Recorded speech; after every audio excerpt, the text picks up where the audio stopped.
Pardis, welcome. Hello, how are you? I'm doing great. How are you doing? Good. It says unable to start video, but maybe that's something that Let's see if I can help you with this. okay. I'm gonna make you a co-host, so that should help. Okay, great. And, Okay, here we are. Yep. great. Okay.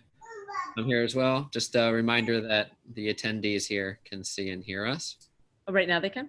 Yep. Okay, great. So great. The technology seems to be working. We're still a few minutes early. Unless you got any questions for me, we can, I guess, both turn off our videos and come back in about 5 minutes. Okay, sounds perfect. Okay, All great. right, great. Thanks so much. Bye.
Good evening and welcome back to Harvard Hillel and our online speaker series.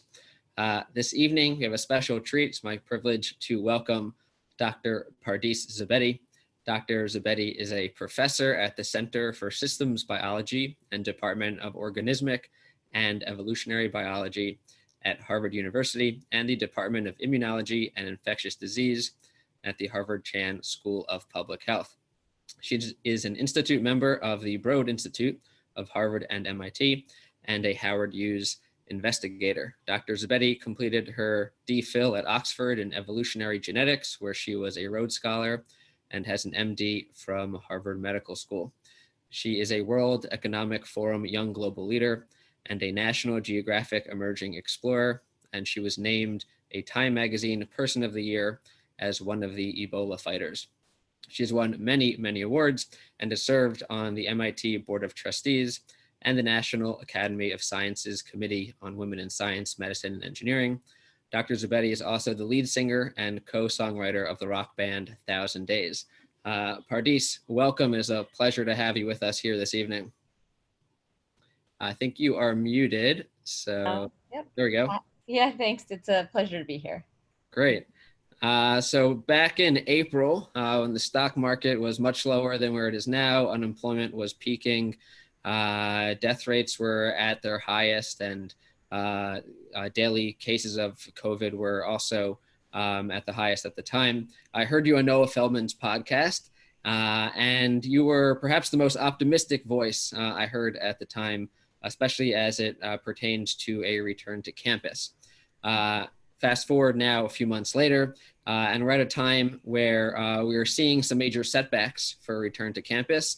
We're about T-minus 5 days or so for Harvard students coming to campus, but Penn, Princeton, Columbia, and other schools have reversed course. Their students are no longer returning. In the past week, UNC and Notre Dame and others have had to quickly send students home. So I am curious to hear from you. How do these instances affect your thinking for what we'll see at Harvard, and are you still optimistic? So I don't know if I would have described myself as optimistic. I think in that context, I mean, but more empowerment kind of focused, right? In my mind, I think that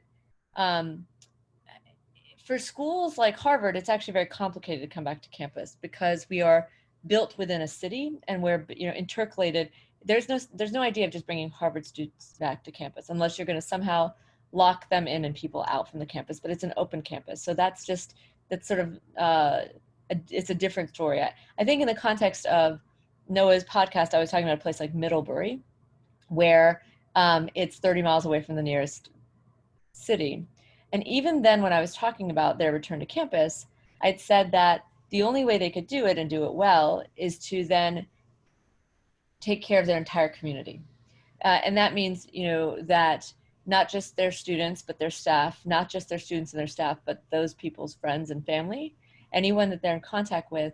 I think it's a moment for universities to actually lead the fight in returning. And I believe that in order to be successful, you have to empower every actor in the system. And really, I mean, our college students, they're the exact right people to empower. And, there are ways of doing diagnostic tests. Now, this is an extreme example here, but there is a way of doing a diagnostic test that you could do it in your own home. There's LAMP technology that famously costs about 7 cents. It's off patent. A lot of these technologies, most of the cost is paying the piper, paying the sort of the patent royalties, not necessarily the technology itself. And it is really simple and could be done with a Suze cooker, just something that maintains 60 degrees. And in my lab, we've developed things that can happen at room temperature. We should be looking for collective empowerment of every actor in the system. And to bring Harvard back, we'd have to really work and understand how viruses spread. They're simple, it's not rocket science. You essentially, detect cases and quarantine those who are infected and those who may be infected until you can figure out if they have the disease or not. And then, stop. And we've seen around the world, countries have been very successful with simple processes. That there are a couple of ingredients, but technically the science isn't that difficult. But the framing is just different. And I just feel as if I worry about our country. I mean, I worry about the fact that businesses are all focused on bringing themselves back by testing themselves, every other day. And we see this, it's like, the NBA's testing themselves every other day.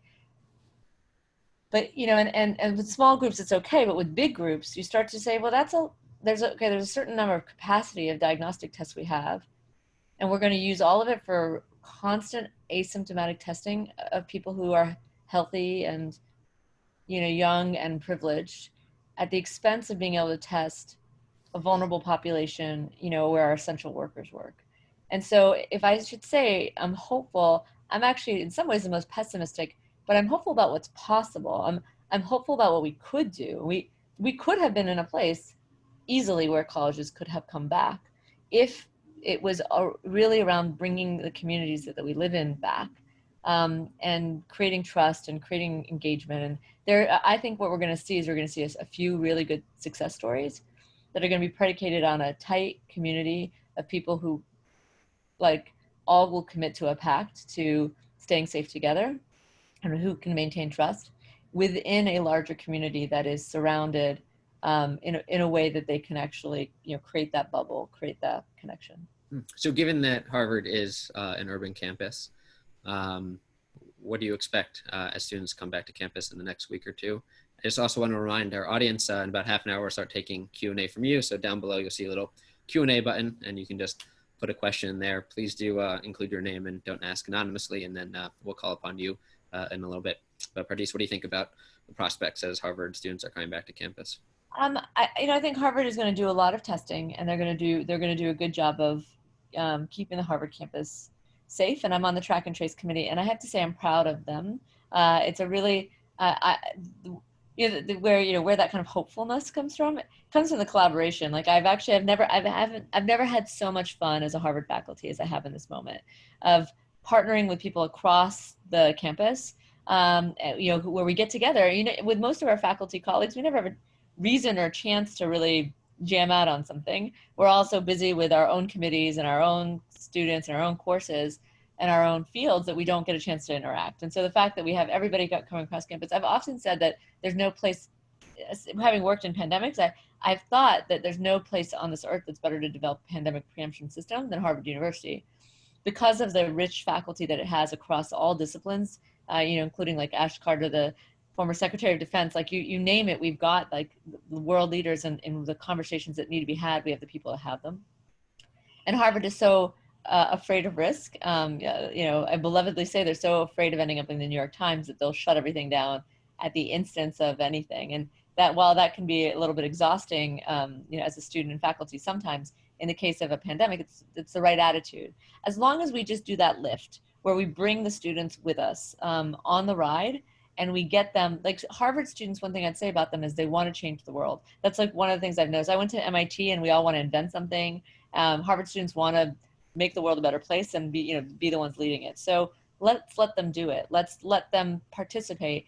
If the kinds of things that I would like to see for us to be successful is, more of that, more of like Harvard students doing call centers and helping to figure out how to, bring people home safely. They want to do that stuff. They're all on these clubs. Harvard students looking out for the homeless populations here, like Harvard students figuring out ways to engage in different ways to support the community will actually keep them safer. Even if the kind of metaphor I say with the kind of testing that we're doing is this kind of testing is great in some capacity, but only really if it's circumscribed. It's like having it's like having 10,000 fire alarms in your house and none of your neighbors have one. By the time it kind of comes to your doorstep, it's too late. You could detect it the second it hits the campus, but it's not an isolated case at that point. It's coming in, and it may come in like a tidal wave. And we've seen this again and again in outbreaks.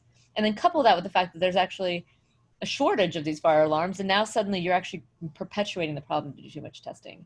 And so in my ideal world, we would do less testing of ourselves, more testing of the community, empower the students to be participating in the response and in supporting the communities, and make this a project for them. We learn best when the stakes are highest. I learned best as 4 months as a patient after a near fatal accident than I did in all my years of medical school. You just learn when it's like very personal. And I think for everybody right now, it's personal. So given that, again, Harvard is an urban campus, they have decided not to kind of create an MBA-like model where they've, sealing things off. In theory, I imagine that could have been possible. You could have sealed off the gates, maybe build a little bridge from Harvard Yard to the Science Center. You could have opened Hemingway, the gym, you could have opened Widener.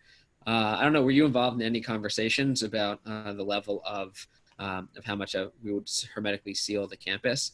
And I think that's also particularly important. I think I read that with Notre Dame, a huge number of cases came from an off-campus party.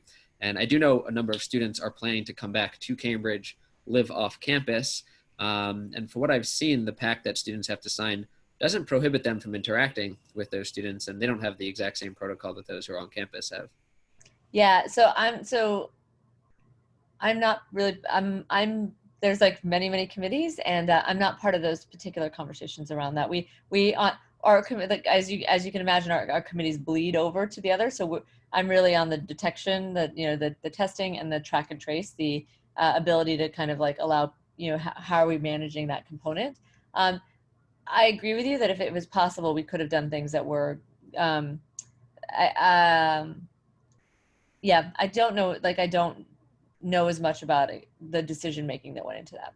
I wasn't part of those conversations.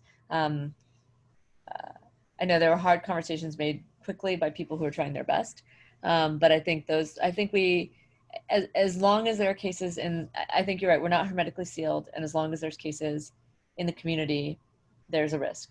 And no matter what, our staff live in the community, so it extends beyond Cambridge. It really extends to places like East Boston and Revere and Chelsea, where many of our staff work. And it really would take, and there's a lot of conversations about that. I'll say there's a lot of faculty who believe that they're working first to kind of make sure we just have some of the basics here. But I think that there's a lot of faculty that work in those kinds of communities and particularly want to be thinking about vulnerable populations. And so I'm hopeful that as we build up our own capacity, that we will extend it to the community.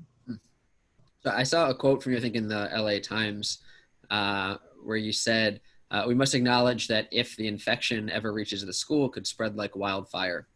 Ultimately, we want to be able to create a sort of cocoon around the school and a buffer to understand how and where infections might reach school grounds through external relationships of the students and staff. Of course, given everything that is going on, it sounds highly infeasible to bring schools back. So I think what you've just outlined here would be a great way of expanding the reach of testing and thinking of Harvard as part of a much larger ecosystem.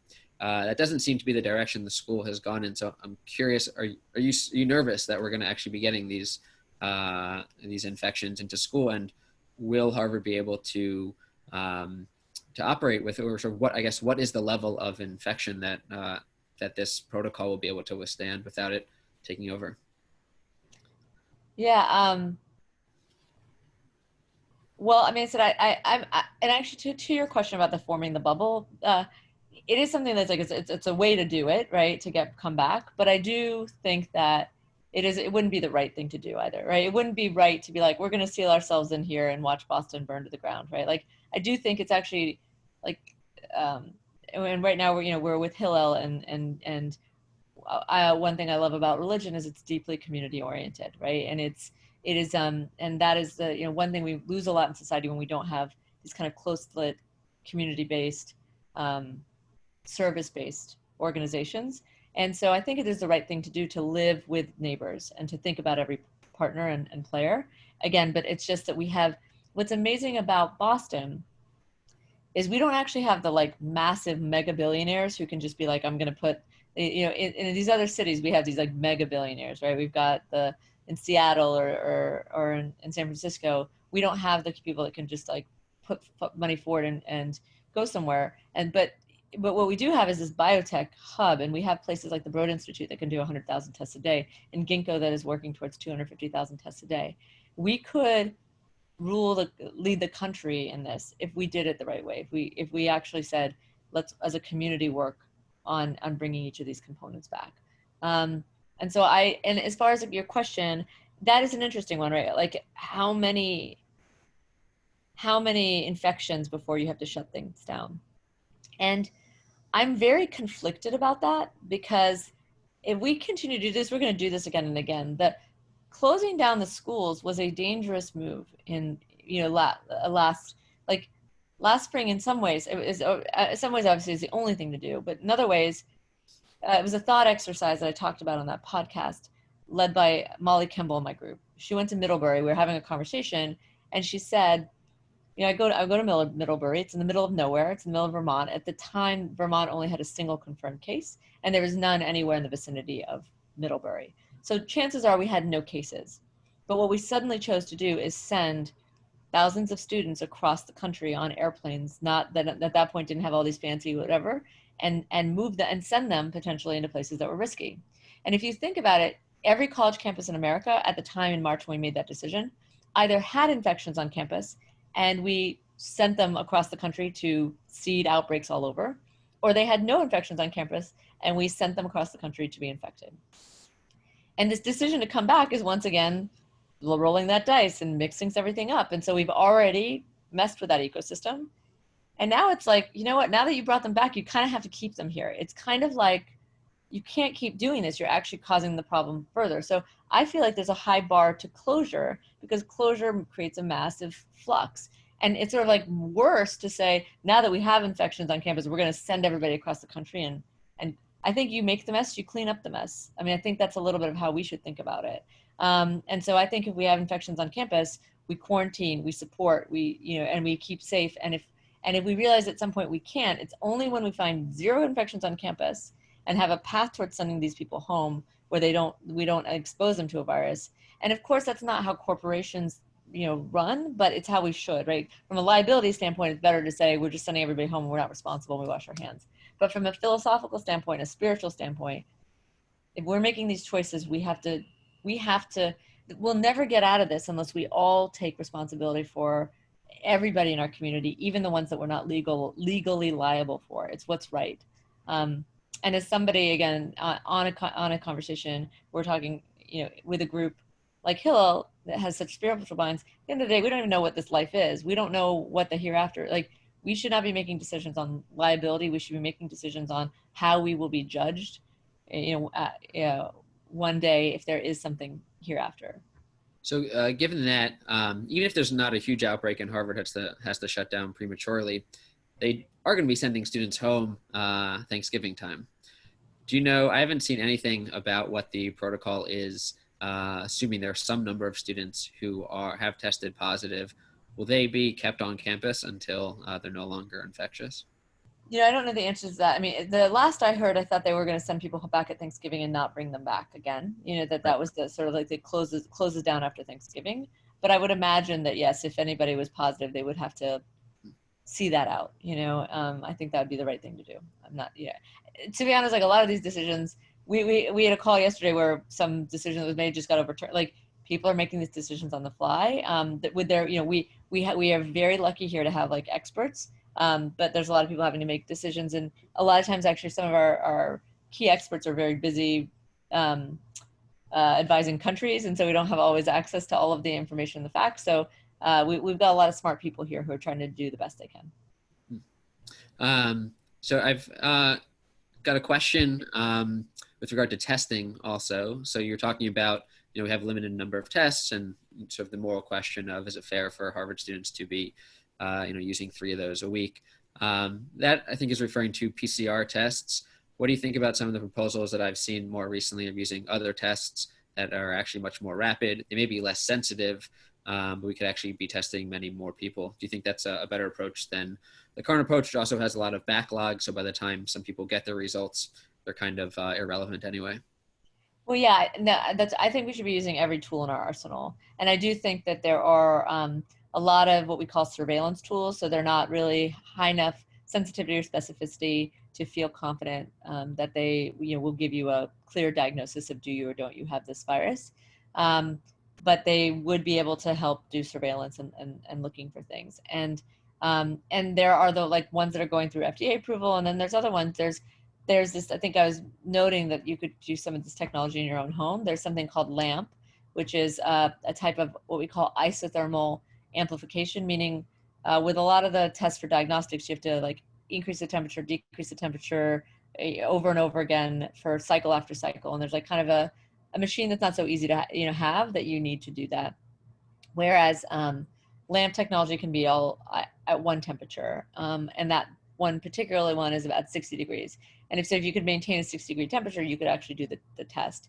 And it's off patent, so the cost is, I think, been reported at 7 cents. For for all the stuff, if you really wanted to do it at bulk, you could do it for 7 cents a test. It's probably a little bit more, but let's say $1, like if you put it all together. Well, that's something people could actually start using kind of more interestingly, and would not feel the burden that they're taking away from clinical grade tests that really are needed for people who have serious concerns. And so in my ideal world, we empower every actor in the system, and we bring all tests to bear, right? And we say, okay, these tests are for these people, and let's protect that. But anybody can do some form of testing, and in my ideal world, at some point, everyone will do a home test. And frankly, like I said, if I could get students to just learn how to do LAMP, maybe they could just be doing them at home. And of course, I know there's all sorts of legal. We think from those legal frameworks of what's possible, and we really want to work to teach them to do it right. So I'm working with a number of schools, small, a number of different schools around the country to help them create labs for their seniors who are particularly like schools like that have like co-ops and things like that. It's perfect, right? What a great technical skill to be able to run like a diagnostic grade. Even if you're doing it for surveillance, you should think about it as it's got to be the quality of a real diagnostic. So let's get the kids to really learn how to do high grade testing, and they really can. I think that 14 and up, I'd feel confident that they could run these tests easily. And 18 and up, I feel that they really should be able to be responsible for. Giraffe starts walking at like a few hours, like we can run a diagnostic test at 18 for sure. And so, could we actually make this part of a curriculum that the students take, and to bring that up to scale? Well, cool. So I want to expand beyond just thinking about Harvard and testing. Back in March, there was a big emphasis on flattening the curve. The idea being that we don't want to overrun hospitals, which would increase the death rate and serious illness worse than it needs to be. But still, there was an understanding that most people would actually ultimately get coronavirus. From what I've seen, most hospitals have not been overrun. And we no longer hear about flattening the curve. The case rate certainly in the US is much higher than it is in a number of other countries. But in some ways, might that actually be a good thing? Meaning we're staying below this curve, this capacity curve, and that might change, of course, in winter months and coincide with the flu season. But for now, it doesn't mean that we're spreading the virus. People are getting the treatment that they need if they are sick. Of course, tragic that people are getting sick and seriously ill and dying, but that might just be something which is unavoidable. And at the same time, we are heading towards herd immunity more rapidly. So I'm curious to hear your thoughts about, have we really flattened the curve, and are people perhaps sort of representing our current situation worse than it actually is with the high case rate? Well, we've done a very good job at flattening the curve. I haven't liked how we've done it. I'm pretty opposed to how not opposed to. I feel frustrated that this is taking us by surprise, and that what we did was get way behind the curve and then suddenly shut the whole world down, lock everybody in their homes, and make a world where you couldn't move. And so, as a simple example is you have 40 million people unemployed. Many of them are uh, caretakers and things like that, right? So many of them are people who like do services where they help other people, and rather than, this was not a situation in which everyone needed to freeze and stop. It was a situation in which we did need to form bubbles, like real bubbles, not bubbles that are like loose bubbles where they actually are overlapping and you're pretending, but like bubbles, where you don't actually interact with people outside of the bubble, but that you actually like, and we have them. We actually already have them. We have family units, but anybody who was single and alone was suddenly stuck by themselves. And that just, and also, potentially out of work. And so social distancing is truly a blunt instrument that we use really carelessly, and that when you look at the cost, the life cost in every way, we've created as much damage by the social distancing that we've done as the coronavirus itself. And of course, that is why a lot of people sort of are, there's so much controversy in politics around this, and people who are, saying it's measured, like it's neither one or the other. It's not like, we should then go and create chaos and go, live free or die completely. It's just thoughtful, mindful, community-based work. And again, this is why I actually, I'm super, I think I'm on calls like 12, 14 hours a day, and mostly there are calls to like, to make decisions like this all the time. And I've been rarely been doing these talks because there's too many things to do. But one of the reasons why when Hillel reached out, I was like, I want to do this, is because of the fact that it requires communities to come together and to think about it. You're the exact group of people I'd want to talk to in that context. And so how could we have gotten it so that we had, there's like 8, in my building, there are about 8 families that have kids, and we could have had one nanny just serve that group, and that group could have been a community. And so we could have done a lot.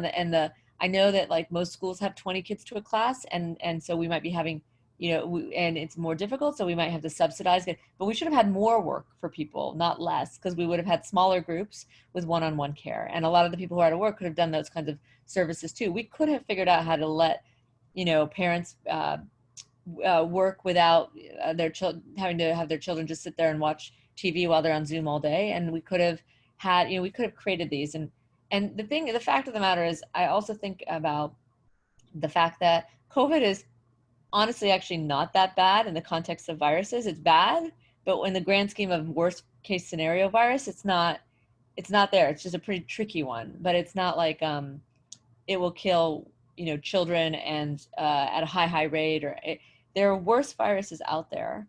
And if I was a bioterrorist right now, I would be paying attention to the fact that one virus can cost $1 trillion of damage. I mean, right? Most, like ISIS is having a field day right now, I mean, unless they may be having their own problems, but if they manage something, they're watching America's economy tumble because of this. So we are going to get hit again and again and again. Like, rest assured that either natural or man-made, we will have viruses again and again. The fact is, though, it doesn't have to be a death sentence, and it should never look like this again. We should have a system in place, and we should be developing it now rigorously, of when, if we have to shut down again fully, what does it look like, and how do we do it in a way that's safe? And how do we do it in a face that builds humanity, not breaks it down? Because this is masochistic, and this is all of this isolation, it's not how we should be thinking about this. Have you seen in other locations, however large or small, where something that you're proposing does exist? The formation of small pods, small groups on a large scale? I don't, about the pods. I mean, I think there've been small. There was like kind of a great example of a company in the Midwest that was making PPE, that were like, we have to make PPE. It's really important. So they just all the staff decided they just moved into the PPE plant. They just lived there, and they're like, we're going to just live here, and we're going to keep, because we have to keep making PPE, and we're going to do that. And so that was like one example of, and there are things we could have done like that, where people just like move into their locations, work together, units that already have to be together just work together, and honestly do better. And when I made a bunch of phone calls like right at the beginning of this, trying to commandeer places where there were labs that had housing, to say, could we actually, because it was really difficult. We were in this pandemic, all of us had to move to either being shut down completely or to a quarter of our staff being able to be on ground. So you're in this like weird place where you're trying to fight the pandemic and come up with solutions, but you can't work. And we could have had another way that we approach this, where we brought everybody on campus, we made it a party, people like lived. It could have been more fun in that way, right? If we had built units, and each pod was just monitoring the pod and figuring out what's going on. I think that, so I don't know exactly, like from what we see in that version, the larger version is the islands. The islands do well. New Zealand does well because they're a required pod, a very big pod. So in the pod, you try to identify that there aren't cases, and then try to just watch, not stop entry, just monitor entry, right? And Germany is an example. One of my students was in Florida, and then she just left and she went to Germany, and she's like, it's amazing here. I'm having dinner inside right now in a crowded restaurant. And she said, Germany keeps it simple. They empowered every single person every lab that could democratize diagnostics, and everyone was doing it. And there's no commercial entities that were governing it. PCR is cheap and anyone could do it. And then they, started doing a lot of testing. And when you come into the airport, you get tested. And that's how they know. They identify the cases, and people can go back to living. So we're going to be in whatever this is for a lot longer than any of these other countries. And the best thing they can do is just block immigration from America. And that's where the problem, or do the testing in the countries. And that will work. It's interesting. Interesting. There's a sweet moment when Harvard students were first told to go home, where about 15 or 20 of our core Hillel students said, we just want to stay at Hillel. Can we just move in here and kind of live here together and create a little pod? So I don't know if they knew that would have been for 6 months or maybe even longer, but certainly that was sweet. Maybe would have worked better than our current situation. Just to remind folks, we'll be taking questions from the audience momentarily. So down below you have a Q&A, just type that in. Make sure to include your name. If we choose your question, we do have many more than we can accommodate. We'll invite you to become a panelist, and then you can turn on your video and audio and ask your question. Pardis, I got one final question for you. There was an article in the Times in the past week that said that some places might be closer to herd immunity than we initially thought. One example is the slums in Mumbai, certain pockets in New York as well. And actually, if you look at a lot of the states that have seen sort of a higher peak of cases that then came down, even when they reopened, we didn't see a major surge. Massachusetts is one, New York another, New Jersey. Is it possible that we're closer to herd immunity? And what might be contributing to that? Is it that we're just undercounting cases? Is there cross immunity from other coronaviruses? Or is it that basic social distancing actually really works? What do you think? Yeah, I don't know exactly the answer. I think that they're doing a lot of seroprevalence studies to see, what the estimated exposure rate is. We don't know if there's some people who might be, so you can be immune to disease and you can be immune to infection. And so there may be some people that are immune to infection, or that there's some evidence of waning antibodies, so that people's antibodies are going down over time, at least the identified ones, but they still may have some additional level of resistance. And so it may well be that there's more, there are more people that have had some level of infection that we're picking up. But I honestly, I'm not exactly sure. I think that from the standpoint of the cities, well, a lot of them, the ones that are being successful, put a lot of measures in place. And and we're able to create good systems. And I mean, I think the other thing also is like a lot of the cities you're talking about, like New York and Boston, naturally clear out in the summertime. I mean, Boston is like, I don't know, it feels like it's like a quarter of the population here now, because so much of its population are these students and they're not here. And then all the other people kind of move to the country. And so we are not at full capacity seeing what's actually happening.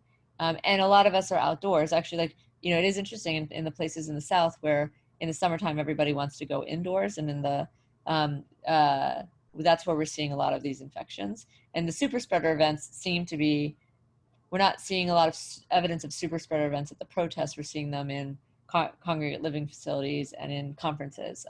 Places where people are congregating inside is definitely going to increase the problem. Great, thank you. It's been a pleasure to chat with you. We're going to turn now to questions from the audience. And once again, if you want to ask a question, you can ask down below in the Q&A section. We're going to turn first to Toy Drayton, who's a student here. Toy, if you're able to unmute yourself and turn your video, you can go ahead and ask your question to Pardis. Okay, on the video. Okay, can you hear me? Yeah. Okay, wonderful. So my question is really considering the scientific literacy of the general population, how would you suggest the media convey the estimate of actual infected population size from genome sequencing? And should these estimates be used at all, or would they like just entice more fear, false alarm shortage? You're saying how do they convey, like using genome sequencing, you can predict the estimated population size of the virus, and how do we explain that? Yeah, I mean, I think and we can, I mean, I think we can also, the genome sequencing data itself is really, it's interesting. It gives you, we have a paper that we just submitted to bioRxiv that will come out momentarily, that will show what happened in Boston. And the kinds of things that you can tell from that kind of data is you can tell things like how many introductions we likely had. And we had something like 80 of them just in the small subset that we looked at. So this virus is coming in again and again from all sorts of locations. So we had like 80 different versions of the virus that were circulating. And we had super spreader events where we had a number of these super spreader events, kind of famously a conference A in our paper that sort of went on to have a lot of downstream of effects. And from that, as Troy said, we can also, so we can estimate like the number of different strains that are circulating, and then something about the population size. I haven't really thought about how to explain it, and actually it's like trickier than that. We're still even understanding this virus and it's like its population dynamics in order to answer that question, and we would probably need to do a lot more sequencing to really understand. Someone living in Florida, it's really tricky because you'll see people get tested one week and they think they're fine for the remainder of the month, but they're going to parties. And then I found the GitHub on your site link to that project. I found that very interesting, just the whole project of how that math and how that data could be used. And I was just wondering, should people know more about how this works in relation to? I think that people need to learn. There's a lot more even basic things, like genome sequencing is a little bit more bespoke. I think it's really important, but it's sort of harder to convey. I think things that are easy to convey about genome sequencing is it can tell you about transmission events. It can, you can really, if two people have, there's a congregate living facility that we studied in our paper, and they did a random check of residents in a congregate living facility, and they thought they were going to get no COVID. They were just trying to do a check so they could send people home, and then they found out that 50% of the residents had COVID, and soon that became 90%, or maybe it was like 80%, and most of the staff did as well. And so they must have caught it like right as it happened, because people then went on to be symptomatic. So they caught them in that asymptomatic period, and a third of them ended up passing away.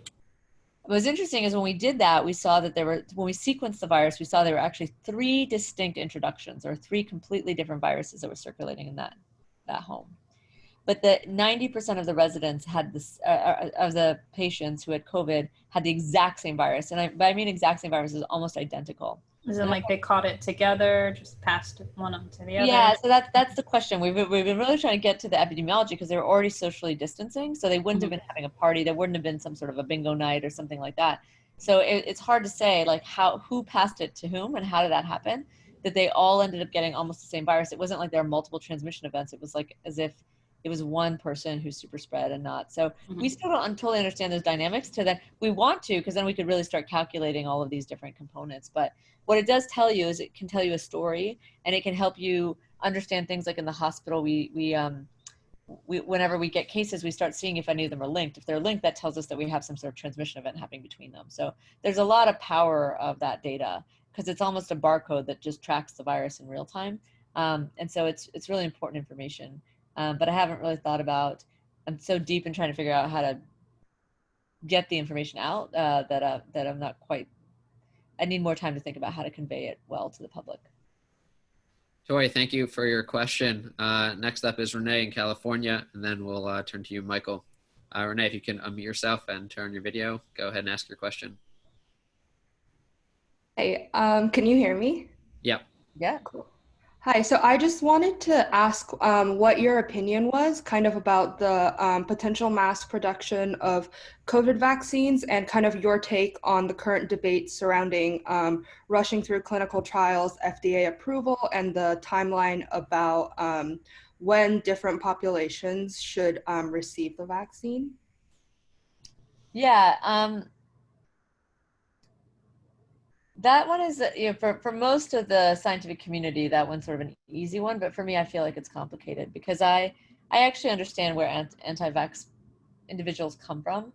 In the sense that I'm like, people in the scientific community always think of anyone who's an anti-vaxxer as just crazy or ignorant, whereas I think of them as people who are worried mothers, worried about their children, worried, there's a lot of there. And frankly, Seth Nukin did a really great book called Panic Virus that gives you the whole history of vaccines. And it's not a pretty one.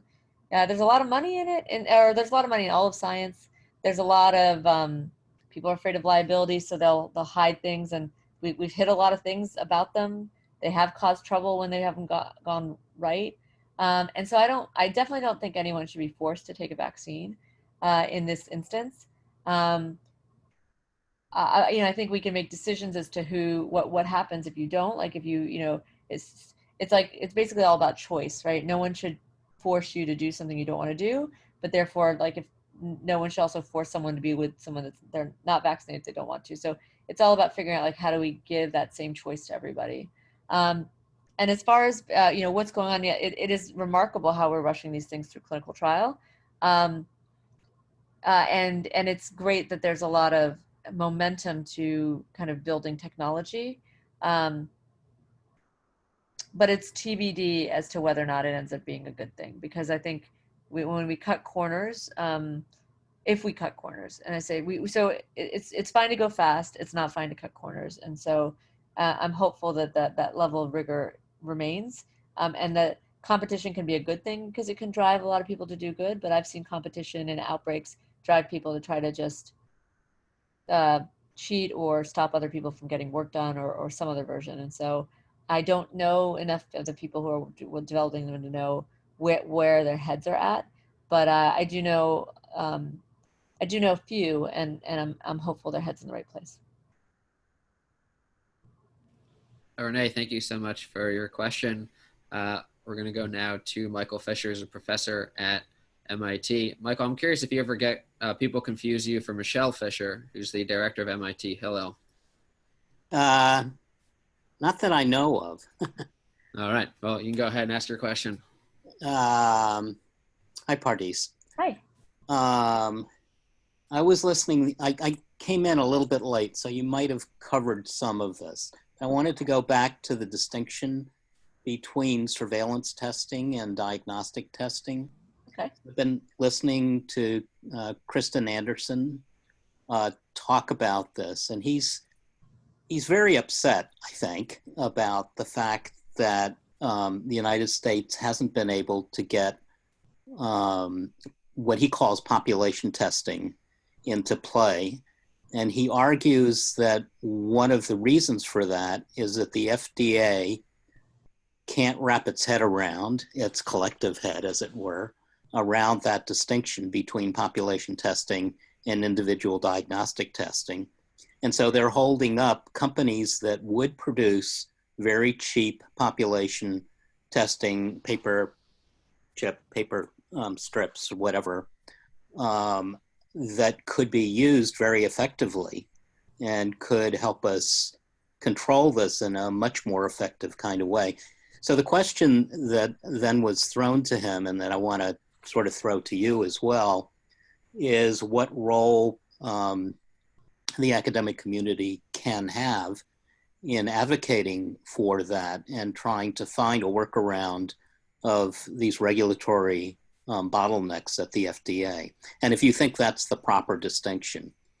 I know you and he work together. Yeah, you're talking about Christian Anderson? Is that what you said, actually? Is that? Yeah. Yeah, no, so okay, Christian was a postdoc of mine. He's now faculty at Scripps. And we have regular calls together, and he gets fired up. And I'm fired up too. I have a paper that, policy paper that is, hopefully will come out soon about this. It is all about we talk about three things that need to change. We need to change regulation that at the FDA. Our FDA is, and it's not any single agency, and it's not actually. And I understand what the FDA is doing, and I love the FDA, and I have terrific relationships there. But they're in a hard spot. So is the CDC in a hard spot. Like, they have become this. It creates this sort of. There such gating factors in this response, and where, if you think about it, the bigger problem was that we knew about SARS-CoV-2's existence in December, late December 2019. We had the genome sequence of the virus by mid-January, but yet in February, it was still, finally was able to do testing, and all of that testing had to happen at the CDC. In late February, we finally saw states being able to do this testing. And then ultimately, in March, certain hospitals with sort of rigorous standards were able to do testing. When I work in Africa, and we had, and so we are, one of the things we do is every time a new virus emerges, we develop diagnostics and we roll them out. And we had working diagnostic in January, and right as soon as the genome was published, we had a working diagnostic, and we were, local hospitals in Nigeria, Sierra Leone, and Senegal were doing testing in early February. So we are behind everybody in this regard, and we should be able to do better. And so we need to change the regulation across the board to allow clinical labs across the country to develop lab-developed tests based on things like PCR or LAMP, just, technologies that are tried and true, sensitive and specific, and with the proper lab environment, where you can avoid contamination or mix up or anything like that, could be a very accurate test. And that should be the stopgap that we have. Yes, those commercial tests are good and are really systematized things, but we should have stopgaps in place. And some labs actually can really scale up that kind of testing to a really advanced level. And we should then also, the surveillance testing we should go further.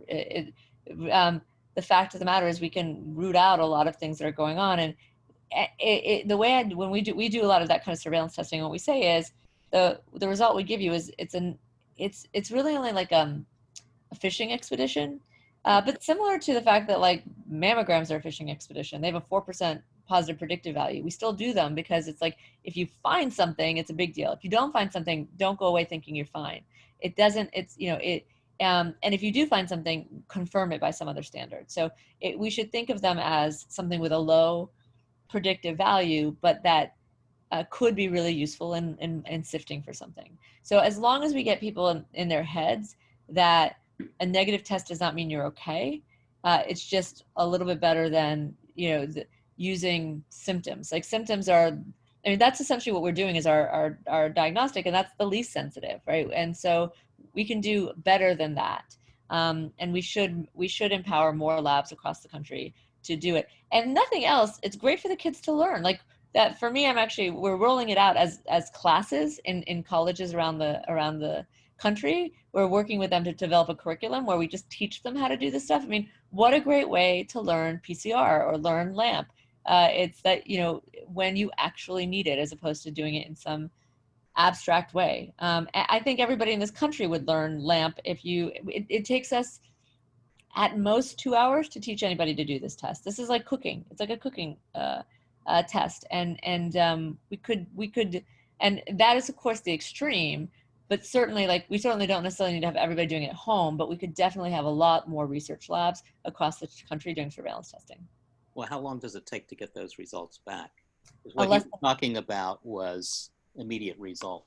Yeah, it's so most of these tests is less than an hour, and some of the tests that he's talking about from these commercial entities, some of them have tests that are 15 minutes. Yeah. But you could, there's a test that you could have in your home that you would get the results within an hour. Right. Which even the lab tests, they take 4 hours. So these are much faster. Right. Thanks. Michael, thanks so much for your question. We're going to turn now to Thomas, who is at Harvard Medical School and is also a musician like you. So Thomas, go ahead and you can unmute yourself, and if you can turn on your video, ask your question, go ahead. Hi, Thomas. Nice to see you. Nice to see your name. Right. I don't see you. Well, I've hit start video, but it won't let me. Pardis, it's a pleasure to see you, and thank you for sharing your valuable time with us this evening. I'm going to ask a question that's not within my area of expertise, or perhaps not yours, but something I'm sure you've thought about. You've seen really dire epidemics in Ebola in many countries, and the impact from a social and psychological impact has been profound. We're seeing students coming back now. Harvard is admitting all freshmen and socially distanced, geographically spread with some, I think, very serious and thoughtful efforts to ensure that they have the opportunities for social distancing. Yet, two questions. How can this group leaving home for the first time and encountering all of the wonders of life in Cambridge effectively socially distance? And how can we best support them in their efforts to both integrate into the collegiate community and also protect themselves and the broader community? And I deeply respect and support your notion of ensuring that the students see themselves as part of a broader community within Cambridge and Boston. So nice to see you, and I look forward to your comments. Yeah, I mean, it was an interesting choice. And again, I just get to hear about these choices. It was an interesting choice to bring the freshmen, because I remember being a freshman and it was complicated on its own, right? So if you think about the seniors, by now they know the campus, they know what's going on. They'd be in a position to think through things. Like you bring the freshmen that are already a hot mess for a lot of reasons, like doing laundry for the first time or all these kinds of other things. And so it's an interesting choice. Honestly, it's so I'll say I know we're closing in on time, and I think I had wanted to make some comments about health, because I think we've not talked nearly enough about health in this outbreak. I don't see anybody being in a simple situation in which this virus, we actually know, preys on people that are not healthy, and obviously, and we should do everything to help those that can't get healthy. But frankly, back in March, everybody should have gotten healthy, really healthy, right? The campaign should have been health campaign. How does everybody increase health? How do we promote wellness in all ways? And I might talk a little bit more about that before we close. But I would say, for the students, I think it's about bringing joy and making them feel like they're part of a community and that we're on their side. And social that people talk about, it's really physical distancing, not social distancing. That it couldn't be further from the truth. We'd become socially connected, physically distanced, and take this moment to say, how do we engage everybody? This infectious diseases and our threats are one of the few threats where it takes understanding policy and history and civics and medicine, clinical care and epidemiology and statistics and software is needed. And so it doesn't matter what your major is, there's a part you play. And I've often said that I think that I don't know exactly what we're doing while we're trying to teach Chaucer at a distance and masks, like in the middle of a COVID epidemic. I think we should have dropped everything. If I was Betsy DeVos, I would say the new standard is keep your community safe and you get an A, right? And that if your only job, if every kid just got an A, if they were able to keep infections down and healthy in their communities, and we're able to then go out and have their they've got their keg parties on the line. They've got, all that, like, there's so many reasons why it's like they should be our biggest advocates to get COVID out of the community to come back. And we probably could have done something different.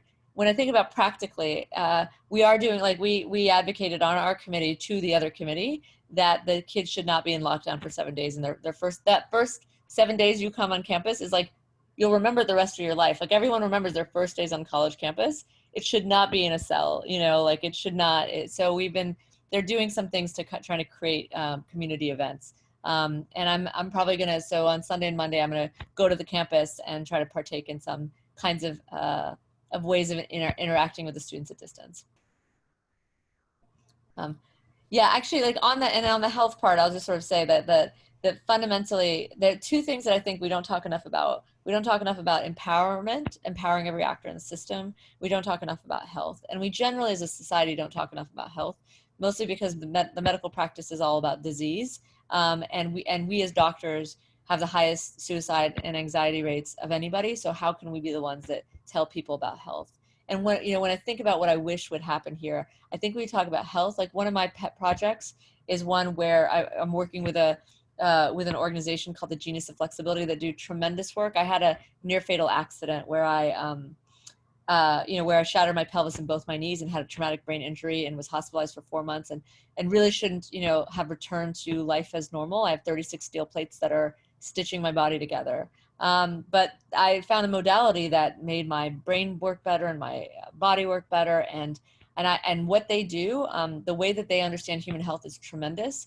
And I if there's anybody out there that is interested in thinking about how to measure health and allow every person to measure their own health and understand, understand their health and understand their body and their physiology of all of their organs. I think that's one of the most important things that should come out of this. That is not the direction we're going with, and by any means, we're not. We're just talking about disease and vaccines and social distancing, and we should really be talking about health, creativity. One of the schools I work with in Colorado, and I chose them for a number of reasons, and they seem terrific. But they sent me this music video that they made, and I was like, you know what? That's why you're the one. Like, that's it. A community that makes a music video together is a community that's strong. And that's the kind of energy we need to get back. And so, so my take is we kind of, and there can be more questions, but I just want to make sure I got that out there before we close. Yeah, I'm glad that you're recovered also. Thanks. We'll take that advice. We're looking for, different things we're going to be doing this semester, potentially year, as a Hillel community. So music video sounds like a good idea. Yeah. We're going to turn to Jerry Zurf. Jerry is an alum, has a PhD in psychology from Harvard. He is a dear friend and a steward of the Orthodox Minyan at Harvard Hillel. Jerry, go ahead and ask your question. Okay, first I want to thank you for giving us some of your precious time to talk to us. Dani alluded to this before, but it seems to me none of the institutions in the Boston area are taking into account the thousands of students who are coming back from all over the world and are going to be living in private apartments off campus where they're not subject to the testing, the distancing, the quarantining, any of the things that these colleges have very cleverly set up.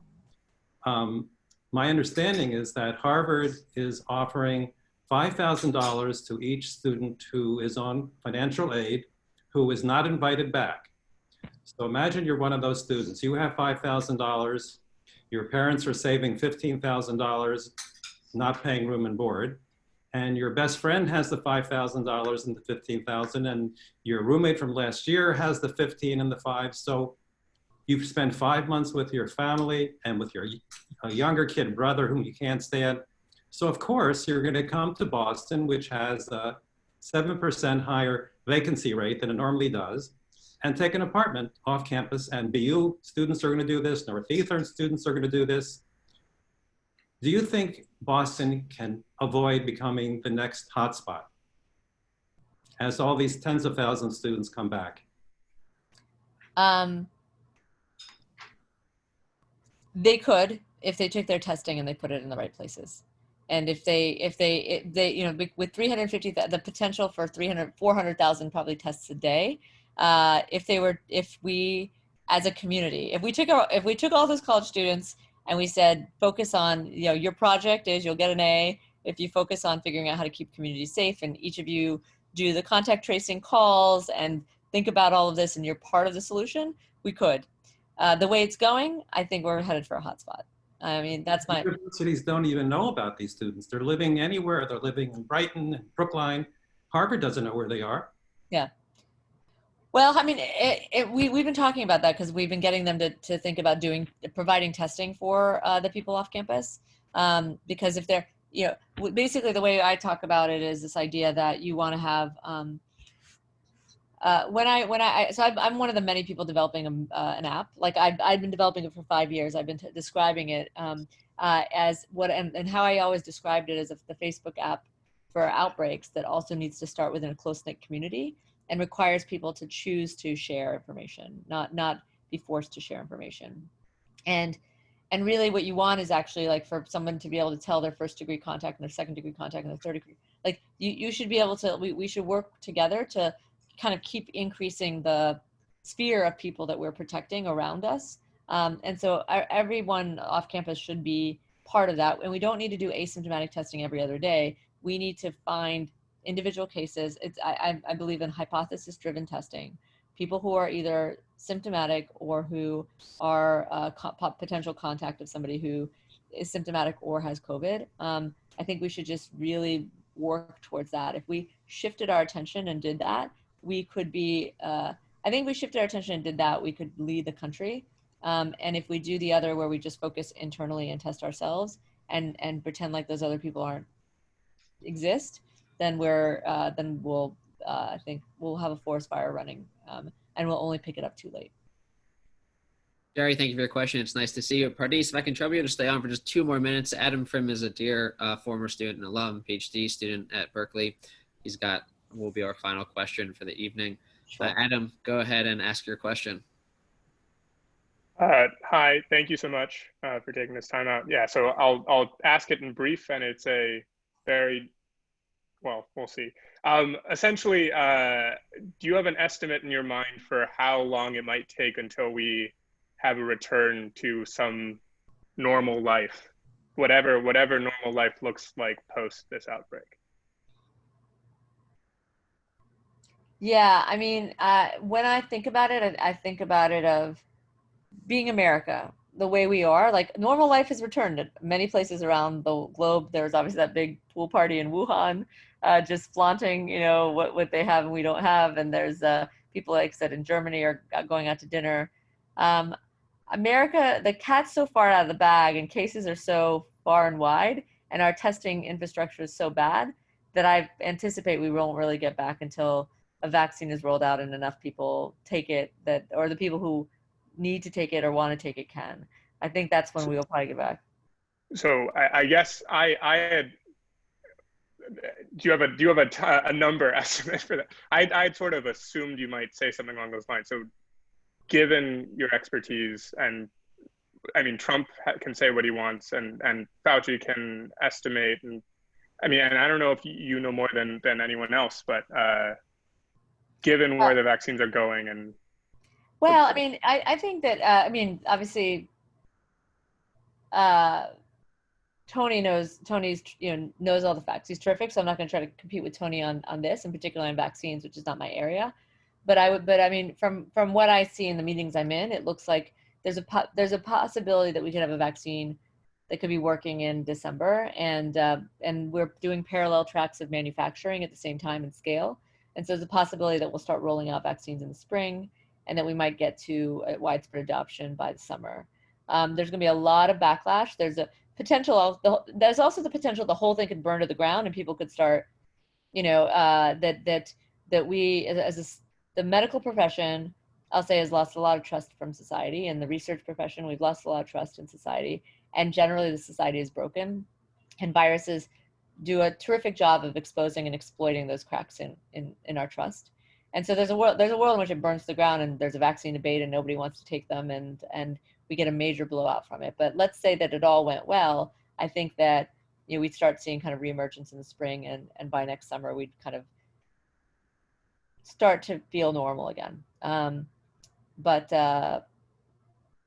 boy, I mean, there is a wild, you know, and again, there's a pandemic flu strain that's circulating. I mean, there's another world in which we get hit by something else, and I don't know. I do think that sort of Bob, the person who does the you know, the Genius of Flexibility work, he's really primed in thinking about health, and when he's looking at all this, he sort of says that it gets dark first, and then from the dark comes light, and I do hope that in that moment we're going to see a lot of dark stuff, and these situations are very dark, but I'm hoping that on the other side of it we see a true renaissance about the way people interact and engage with each other.